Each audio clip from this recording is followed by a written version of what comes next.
Good morning. Hello, welcome to Kerala stock market. അപ്പോൾ ഇന്ന് Friday ആണ്, മാർക്കറ്റ് ക്ലോസ് ചെയ്യുന്നൊരു ഡേ ആണ്. അപ്പോൾ നമുക്ക് ഇന്നത്തെ ഒരു മാർക്കറ്റ് അനാലിസിസും വാച്ച് ലിസ്റ്റിലുള്ള രണ്ട് സ്റ്റോക്കിനെ കുറിച്ച് സംസാരിക്കാം. ഇന്ന് ഫ്രൈഡേ ആയതുകൊണ്ട് തന്നെ നമ്മൾ അഗ്രസീവ് ആവേണ്ട കാര്യമില്ല.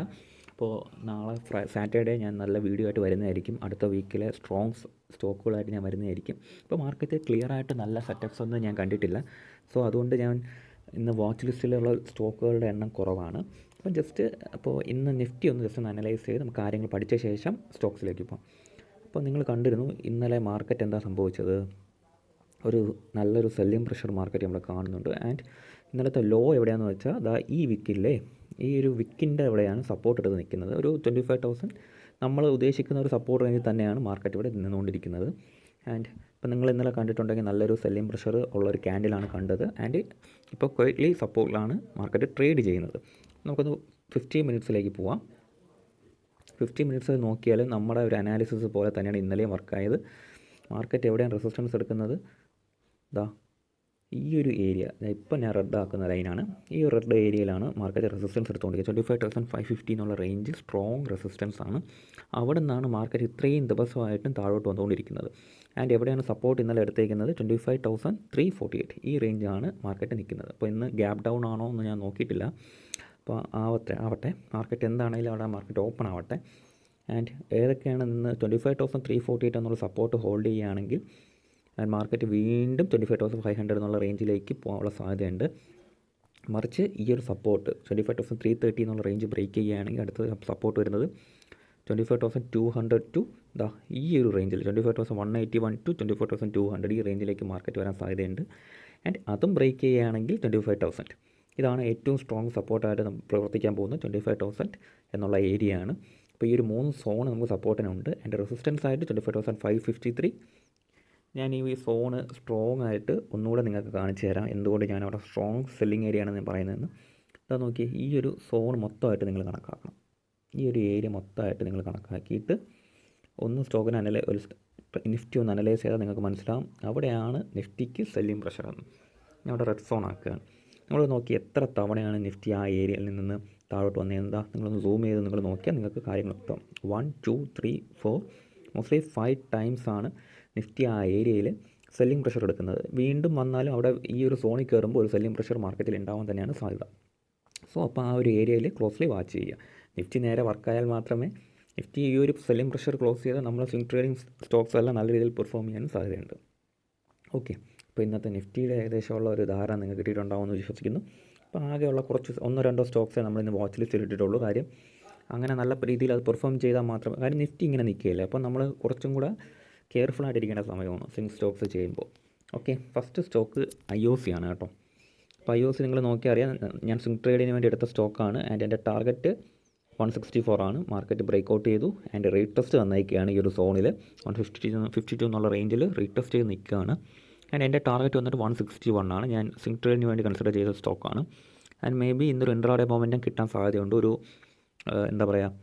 ഒരു റീടെസ്റ്റ് ചെയ്ത് കഴിഞ്ഞ് നിൽക്കുന്നത് കൊണ്ട് മേ ബി ഒരു ഇൻട്രാഡേ മൊമെൻറ്റം IOCയിൽ കിട്ടാൻ സാധ്യതയുണ്ട്. സോ എല്ലാവരും ഒന്ന് വാച്ച് ലിസ്റ്റിലിട്ട് ഈ സ്റ്റോക്കിൻ്റെ പ്രൈസ് ആക്ഷൻ ഒന്ന് പഠിക്കാൻ ശ്രമിക്കുക കേട്ടോ. IOC. അടുത്തത് KPI ഗ്രീൻ ആണ്. KPI ഗ്രീന് മൊമെൻറ്റം കിട്ടിത്തുടങ്ങിയാൽ നല്ലൊരു മൊമെൻറ്റം കിട്ടും. കാര്യം മോസ്റ്റ്ലി നല്ലൊരു ബ്രേക്കൗട്ടിലേക്ക് സ്റ്റോക്ക് പോവുകയാണ്. ഒരു തവണ ഈ 530 എന്നുള്ള റേഞ്ചിൽ വന്നു ഡൗൺ സൈഡ് കിട്ടി. രണ്ടാമത്തെ തവണ വീണ്ടും വന്ന് 530 ബ്രേക്ക് ചെയ്യാൻ നടന്നില്ല. ആൻഡ് ഇന്നലെ നല്ലൊരു ക്ലോസിങ് കിട്ടിയിട്ടുണ്ട്. 534 മുകളിൽ നല്ലൊരു മൊമെൻറ്റം ഞാൻ പ്രതീക്ഷിക്കുന്നുണ്ട്. ഞാൻ ഫസ്റ്റ് ടാർഗറ്റ് വന്നിട്ട്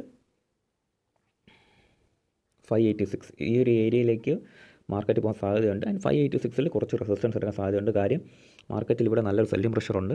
സെല്ലിംഗ് നടന്നു എന്നുള്ളത് മാത്രമല്ല, ഗ്യാപ്പ് ഡൗൺ നടന്നിട്ടുണ്ട്. ആൻഡ് ഓരോ ക്യാൻഡിലിൻ്റെയും ബോഡി കണ്ടാൽ നമുക്കറിയാം മാർക്കറ്റിൽ ആ ഏരിയയിൽ നല്ല സെല്ലിംഗ് പ്രഷർ ഉണ്ടായിട്ടുണ്ട്.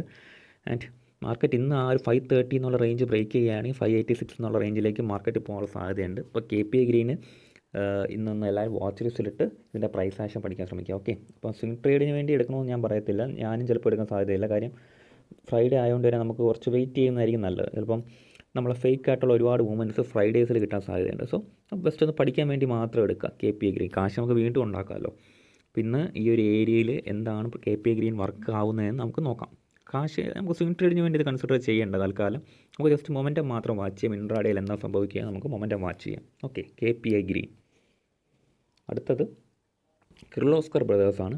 കിർലോസ്കർ ബ്രദേഴ്സും ഒരു ലോ റിസ്ക് സെറ്റപ്പ് എന്ന് പറയാനാണെങ്കിൽ കിർലോസ്കർ ബ്രദേഴ്സാണ്. 1021 EMAയ്ക്ക് മുകളിലാണ് ആൻഡ് മാർക്കറ്റ് സ്ട്രക്ചറലി നല്ല രീതിയിൽ ട്രേഡ് ചെയ്യാൻ ശ്രമിക്കുന്നുണ്ട്. ആൻഡ് എബോവ് 2257 ഇന്നലത്തെ ഒരു ഡേ ഹൈക്ക് മുകളിൽ മേ ബി ഒരു മൊമെൻറ്റം കിട്ടാം. കിർലോസ്കർ ബ്രദേഴ്സ് ലോ റിസ്ക് എൻട്രിയാണ്. ആൻഡ് ഒരു ബ്രേക്ക് ഔട്ടിന് ശേഷം നടക്കുന്ന ഒരു കൺസോൾട്ടേഷൻ ആയിട്ടാണ് ഞാൻ കാണുന്നത്. ആൻഡ് ഇത് നമ്മളൊരു ബേസിക്കലി നമുക്കിവിടെ നിന്ന് പൂർണ്ണമായിട്ട് ഒരു കാര്യം വ്യക്തമാണ്. ഇതൊരു 2488 ആണ് ഇതിൻ്റെ ഒരു റെസിസ്റ്റൻസ് വരുന്നത്. മേ ബി 2257 ബ്രേക്ക് ചെയ്താൽ ഈ ഒരു റെസിസ്റ്റൻസ് ടെസ്റ്റ് ചെയ്യാൻ പോകാൻ സാധ്യതയുണ്ട് കിർലോസ്കർ ബ്രദേഴ്സ്. അപ്പോൾ നിങ്ങളിതൊന്ന് വാച്ച് ലിസ്റ്റിലിട്ട് പഠിക്കാൻ ശ്രമിക്കാം. അല്ലേ, ഇന്ന് ഫ്രൈഡേ ആയതുകൊണ്ട് തന്നെ ചിലപ്പോൾ മൊമെൻറ്റം കിട്ടുമോ എന്നുള്ള കാര്യത്തിൽ നമുക്ക് ഉറപ്പൊന്നുമില്ല. പക്ഷേ നമുക്ക് പ്രൈസ് ആക്ഷൻ പഠിക്കുന്ന കാര്യത്തിൽ എന്താണല്ലേ വേറെ ബുദ്ധിമുട്ട്. നമുക്ക് ജസ്റ്റ് ഈ സ്റ്റോക്കുകളെല്ലാം വാച്ച് ലിസ്റ്റിലിട്ട് നമുക്ക് ഈ ഇതിൻ്റെ മൊമെൻറ്റം വാച്ച് ചെയ്യുന്നതിൽ ഒരു ബുദ്ധിമുട്ടുമില്ല. ജസ്റ്റ് പഠിക്കാൻ ശ്രമിക്കുക. എന്നാൽ മാത്രമേ നമുക്ക് നല്ല നല്ല ട്രേഡ്സ് ഭാവിയിലും എക്സിക്യൂട്ട് ചെയ്യാൻ പറ്റത്തുള്ളൂ. അടുത്ത സ്റ്റോക്ക് ഏജിസ് വോപാക് VOPAK. ഇത് ഞാൻ ഓൾറെഡി പറഞ്ഞിട്ടുണ്ട് മൊമെൻറ്റം കിട്ടാൻ സാധ്യതയുള്ള സ്റ്റോക്കാണെന്ന്. ആൻഡ് ഇതിൻ്റെ കണ്ടിന്യൂഷൻ കിട്ടുമോ നമുക്ക് വാച്ച് ചെയ്യാം. ഒരു ചെറിയ ബ്രേക്ക് ഔട്ട് ആൻഡ് ഒരു ഫോളോ ത്രൂ ക്യാൻഡിലും വന്നിട്ടുണ്ട്. 270 ആണ് ഫസ്റ്റ് ടാർഗറ്റ് ആൻഡ് 286 ആണ് അടുത്ത ടാർഗറ്റ്. അപ്പോൾ ഈ സ്റ്റോക്സ് എല്ലാം ഇന്ന് ഇത്രയും ചുരുക്കി പറഞ്ഞത്. നാളെ നമുക്ക് എന്തായാലും നല്ല രീതിയിലൊരു വീക്കെൻഡ് വീഡിയോ ഞാൻ സ്പെഷ്യലായിട്ട് ഇടുന്നുണ്ട്. അപ്പോൾ അതിൽ എല്ലാ സ്റ്റോക്സിൻ്റെയും വിശദമായിട്ടുള്ള കാര്യങ്ങൾ ഞാൻ ഡീറ്റെയിൽ ആയിട്ട് ഇടുന്നുണ്ടല്ലോ. അപ്പോൾ ഇന്ന് നമുക്ക് കുറച്ച് സ്റ്റോക്സ് വാച്ച് ലിസ്റ്റിൽ ഇട്ടാൽ മതി, ഫ്രൈഡേ ആയതുകൊണ്ട്. അപ്പോൾ നാളെ വരുന്ന വീഡിയോസിൽ എല്ലാം എക്സ്ക്ലൂസീവായിട്ട് എല്ലാ സ്റ്റോക്കും പഠിച്ച ശേഷം ഞാൻ എൻ്റെ സ്റ്റഡി പർപ്പസിന് വേണ്ടിയിട്ടുള്ള കാര്യങ്ങളെല്ലാം ഇടുന്നതായിരിക്കും. ഓക്കെ, അപ്പോൾ ഏജിസ് വോപാക് നിങ്ങൾ നോക്കിക്കോളൂ.